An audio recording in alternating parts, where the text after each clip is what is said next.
it's Randy. So someone actually just messaged me on Instagram and he told me he was starting school in September and he wanted to know the methods that I use when studying during my undergrad years. So I'm gonna go ahead and I put together some tips and tricks that I would use, and I'm trying to keep this video as concise as possible because of course you can talk for 900 years about undergrad.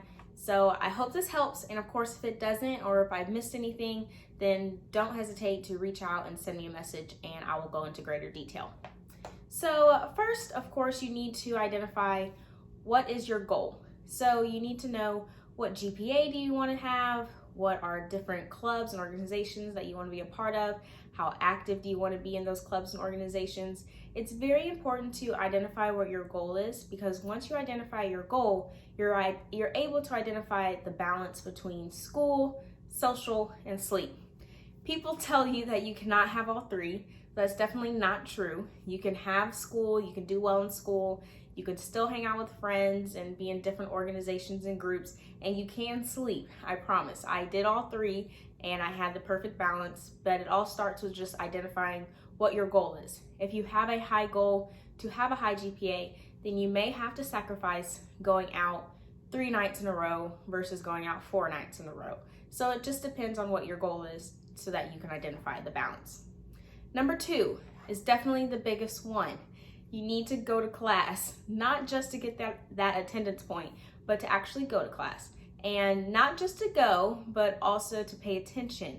When you're in class and you're learning, you're engaging, you're taking notes, you're listening actively, this helps for you to identify what you are unsure of or what you don't know before the night before the exam. If you're in class and you're listening and taking notes and realizing that, oh my goodness, I don't understand anything from today's lecture, then you're able to get a tutor right away and you're able to speak with that tutor on why you don't understand this, and y'all can come up with a solution. Because if you don't understand something that happened on Tuesday, you're probably not going to understand what happens on Thursday, and so on and so on and so on. So by the time you get to the test day, you definitely don't understand most of the material, and that's where you definitely run into some problems. Number 3, this is something very big that I actually did when I had a test on Friday, and say the test was over 3 classes. I would count back 4 days. So I would have day 1, I would study chapter 1, day 2, I would study chapter 2, day 3, I would study chapter 3, and day 4 would be a review day to study all 3 chapters. So this actually helped for me because I wasn't pulling an all-nighter or studying for everything all at once. And I actually would show this method to my friends who were in the same class as me, or even friends that weren't in the same class as me. And they said that when they started to count back the days and study a chapter a day, then they actually started to retain the information way easier. When they went back and studied chapter 1, they remembered going over chapter 1 in class, and it was a smaller amount of information that they had to focus on, instead of trying to focus on 3 chapters the day before the exam. That is really stressful, it's really hard, and you honestly retain information way, way, way better if it's in smaller chunks. Number 4, this is something that I actually find very helpful if you know how to do it efficiently, and it is using flashcards. So I use Quizlet, but some of my friends also use a system called Anki, and essentially you are able to make these flashcards. But for me, I was losing time making flashcards because I was just typing them. And I mean, I am a fast typer, but still typing something, and especially typing as much information that you learn in college, takes a lot of time. So you actually can dictate. Different computers will allow you to dictate. I'm pretty sure Quizlet now allows you to dictate actually in their app. So you can go ahead and just speak the information. This kind of helps if you're studying while speaking at the same time. And I actually would use my Quizlets the day before my test. So if I reviewed chapters 1 through 3 already, on my review day, I would go through my Quizlets, and it's kind of like a mini test. So that was very, very, very helpful for me. Number 5, I think this is so important. I still use this to this day in chiropractic school. It is the use of colors. So I'm gonna go ahead and use the example of the 3 chapters. So say I have chapter 1, I decide to designate it as a blue color. So I will use a blue highlighter, blue pens, blue markers. Everything that has to do with chapter 1 is in blue. Chapter 2, everything is going to be in pink. And chapter 3, everything is going to be in green. So this is very helpful because when you're actually taking a test or studying for a test and trying to retain the information and trying to recall exactly what you studied, you remember these colors. And it helps to keep the information separate and to organize them in your head. And sometimes even when I'm taking a test and I see a question, I will read it and then I'll go, that was pink. Okay, pink was chapter 1. Oh, okay, chapter 1 had to do with yada, yada, yada. So it just makes it way easier to keep everything separate. And I know it can be crazy to have all these colors, but I promise you I have Sharpies, highlighters, color pens, as well as like felt tip color markers, and I keep everything separated in their colors. Number 6 is definitely a personal preference. It's just versus paper, using paper or using electronics. So I'll talk about both. I use paper because I actually have a binder. I'll have a 3-inch binder that has all of my classes in there. And I'm able to print all the notes out. I have loose leaf paper in there where I can yank a piece of paper out, write notes down, put it back where I need it to be.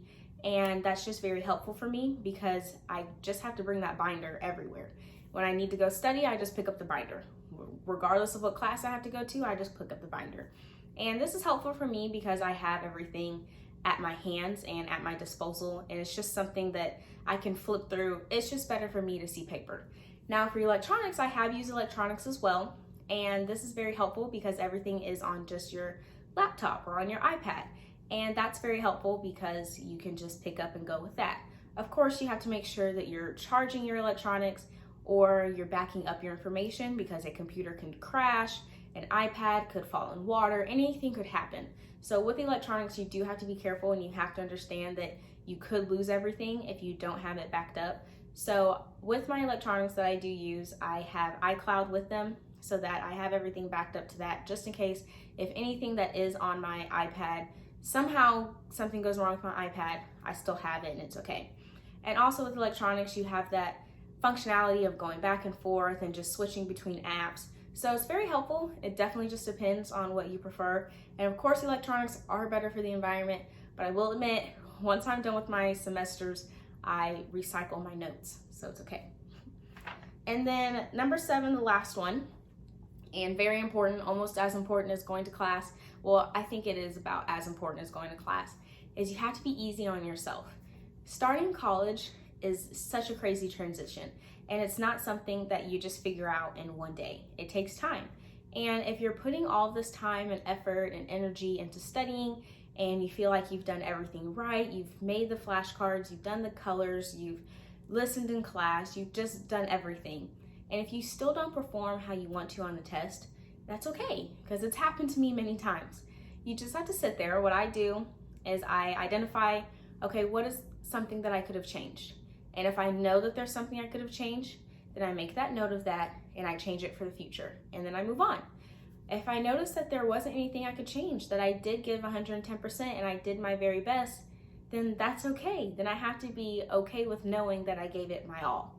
And of course, when you're taking your first test at college, or this is definitely not even just your freshman year, but throughout college, you will have different classes and you'll have different professors.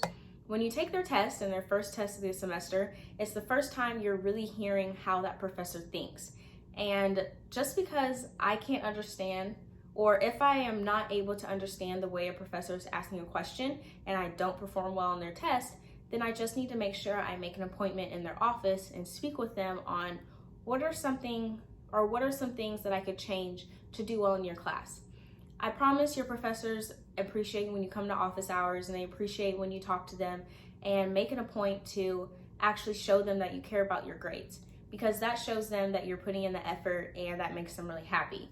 Because in undergrad, there's typically, depending on what school you go to, there are a lot of kids in each class. So you definitely want to stick out, especially when you start to get to your senior year and you're applying for grad school or just trying to go forward or applying for jobs or anything.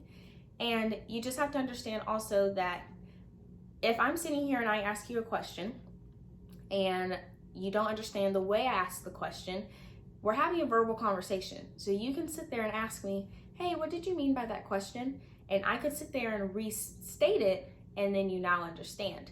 On a test, you don't have that. So that doesn't mean that you don't understand the information. It just might mean you don't understand the way that professor's asking the question. So, and I even found it in my undergrad when I would go and speak with professors and I would say, oh, I thought that this is what you meant because of this wording. Then they take a note and they're like, okay, I can see why you thought that way. And I'm sure there are many other students that also thought that way. So let me make sure to change that so we don't have the same issue. And that's very helpful, not only for you, but also for your classmates, and helpful for the professors, so that, because most professors do know that they do want to be the best professor that they can be, and they know that their students are there to learn from them. So these are my main tips and my biggest 7 that I actually have regarding undergrad and studying. And it's not something that you find out right away, and that's okay. It takes time. It took me time, but just also to know that you do need to make sure you manage your time. I have a planner. I write down what I need to get done that day, what I need to get done the weekend, and I just plan everything out. Because if you plan everything out and you get things done, then you're able to have that free time on the weekend, and you're able to have that social life, and you're able to sleep because you do get tired. So just make sure you take it step by step. And of course, if you have any more questions, or if I didn't answer something, or answer it the right way or how you wanted me to answer it, or you just want more clarification, then of course you can message me on Instagram or you can email me and I'll definitely answer. And of course, as always, I hope y'all have a great rest of y'all's day. Goodbye.